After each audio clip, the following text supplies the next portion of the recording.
Joining us, MS Now national security and intelligence analyst Christopher O'Leary, New York Times investigative reporter and MS Now national security contributor Michael Schmidt, and New York Times opinion columnist David French. Michael, lay out your reporting. Look, in the days after my colleague Elizabeth Williamson wrote this story about how Patel's girlfriend was being protected by SWAT teams, the FBI agents interviewed the girlfriend. They heard about how the girlfriend felt that Elizabeth Williamson was harassing her. The FBI turned around and began querying its databases to see what information it may have on Elizabeth Williamson. The FBI has vast databases, from past cases, from past tips, from other sources. And after this sort of initial part of the investigation, FBI agents determined that there was enough there to move forward with an investigation, a more formal sort of stage of the investigation that was going to look at whether Elizabeth Williamson broke federal stalking laws. They were going to be looking at two different laws, whether Elizabeth Williamson had broken them. And the significance of that is that when reporters get caught up in investigations, it's usually leak investigations. The government's trying to figure out who the reporter talked to.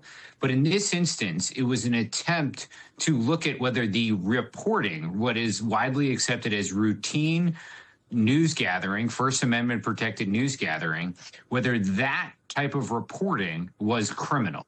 And that's what's different. And that's what sets this apart from past times when you hear about the government going after a reporter or trying to get information from a reporter. Michael, just do us a favor and bring us behind the curtain a little more. Explain how a reporter gathers information before they report on it. Say that reporter got a tip that Patel was using bureau protection for his girlfriend and bureau transportation. What does that reporter do to confirm it? So in the case of Elizabeth Williamson reached out to a lot of people in Patel, in the orbit of Patel's girlfriend, to see how she was being treated, how she was being moved around, to see what the situation was, about how was the FBI being used in this highly unusual way, where SWAT teams being deployed to usher her around to different things, to singing engagements, to going to the hair salon, to other events, to try and understand what was going on there. The whole, as reporters, we don't have many tools. And one of the most basic ones is simply the ability to call people and ask them questions.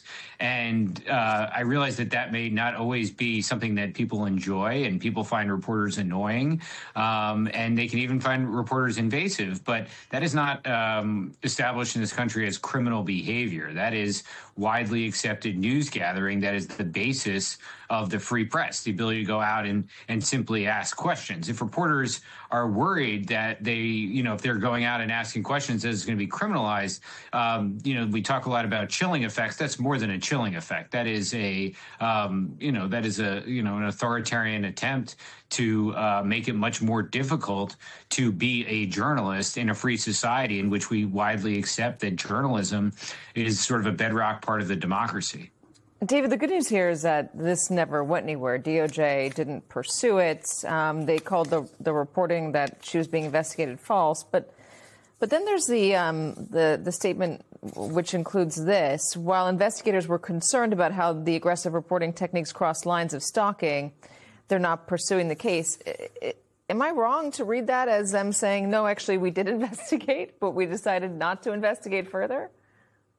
Yeah, I mean, exactly what it sounds like is we did it, and we just didn't go all the way with it. And it's the kind of report, almost any other administration, you would say, could this be right? I mean, are they this blatant in their retaliation? But with this administration, you have to say, yeah, this checks out. This is consistent with all of their behavior before. And it really is tough to overemphasize how arrogant this administration was when it went into office, and how much it believed it had a total free hand to mete out its version of justice on its opponents.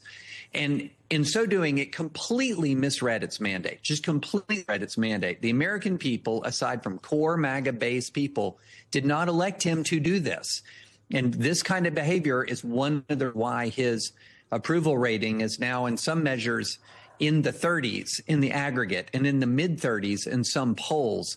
He is completely taking his eye off of the ball. He's taking his eye off of the reason why he was elected and focusing on what he really cares about, which is agents. And this kind of conduct is entirely consistent with everything that's happened in this administration. Yeah, and he's keeping it in the news. Here he is on Hannity last night responding to the New York Times. I'm reading that they're going after you, that you used the FBI because you didn't like a story about your girlfriend. And is there any truth to that? Because I've known you a long time. It just doesn't sound like you. Absolutely not. The reality is, and thanks, Sean, is that this same reporter delivered a baseless story which caused a direct threat of life to my girlfriend. And that's not me saying. This individual has been charged, arrested, and is in court. And he said, as a direct result of the New York Times reporting, he wanted to take a rifle and canoe my girlfriend's face. We are going to protect not only me and my loved ones, but every American that is threatened. And the baseless New York Times came in over the top today and tried to delete that past reporting, refused to accept our comments, and refused to turn the attention to the actual court pleadings and the myriad of threats that have resulted to me and mine based on this baseless reporting. I want to get to Chris in a second, but I want to just fact check that with you. Michael, did the Times try to delete that reporting? No, and we also included their full statement in the story. So, you can read the story. The full statement's in the story. So I don't know what that's about. And his answer isn't particularly it's like they kind of want to have their cake and eat it too. They're trying to say no, what the New York Times said was wrong and it didn't focus on the things we wanted, but maybe we did do this, maybe we did look at this. It's sort of hard to totally understand what he's saying, but at the heart of it, at the most basic level, we ran their statement. And even after we received their statement, we went back initially and did some more reporting to make sure that what we were writing was accurate and did stand up. There's some very specifics in the story about actions that the FBI took to query the databases, to interview the girlfriend, to determine that there's enough evidence to move forward to look at whether these two federal laws were broken, one being related to stalking. Those are very specific things that we understand about what happened inside of this investigation. So I guess I'll leave it to Cash to try and explain their pushback, but the full statement is in the story. On just the basic, or just to go back to what started all of this, is it normal for a girlfriend, a wife, family member to get protection from his agency, to get transportation from Absolutely the FBI? Number one. But aren't they under threat? They are under threat as the leader of those agencies. So their director gets a detail. Yeah. That's it. When the director travels, the detail travels with the director. The director's spouse does not get a full talent detail, and that's when they're husband and wife, and they live in the same residence in the same state. She lives in a city which is not in the same state. She has 4 full-time FBI SWAT members, which what that is costing the U.S. government. She still has it? It's, absolutely. And it's been going on since the beginning. Again, their girlfriend, it's his girlfriend. This is not a family member. And it is such a departure from the norms. And just to give you a general idea, these are GS-13 agents. Costs the government about $250,000 per head to employ them per year. So we're talking about $1 million baseline to have 4 full-time agents. That's not even covering the travel and all the other, operational support expenses that go along with this. Everything that, in the intro, him saying he was going to go against the press, that should have been a disqualifier when he was going in front of the Senate. You're supposed to protect and defend the Constitution. Freedom of the press is inherent to that. There is no way that an agent in the Nashville office opened an investigation themselves because it wouldn't get past the general counsel. absolutely had to come down from, I guess, Hoover. The good news here is DOJ didn't pursue it. Because it's a flagrant violation of the basic concept. It's so flagrant that they couldn't even go further with it. Absolutely. What about the focus? Kash Patel going on Hannity last night to talk about this. He's suing The Atlantic. He tried to sue a friend of this network, Frank Figluzzi. That case was dismissed. He's going out for personal revenge. He is, but he advertised that that's what he was planning on doing. Is that a good way to use his time at the Absolutely FBI? not. He is so unqualified, experience-wise, maturity-wise, lack of integrity.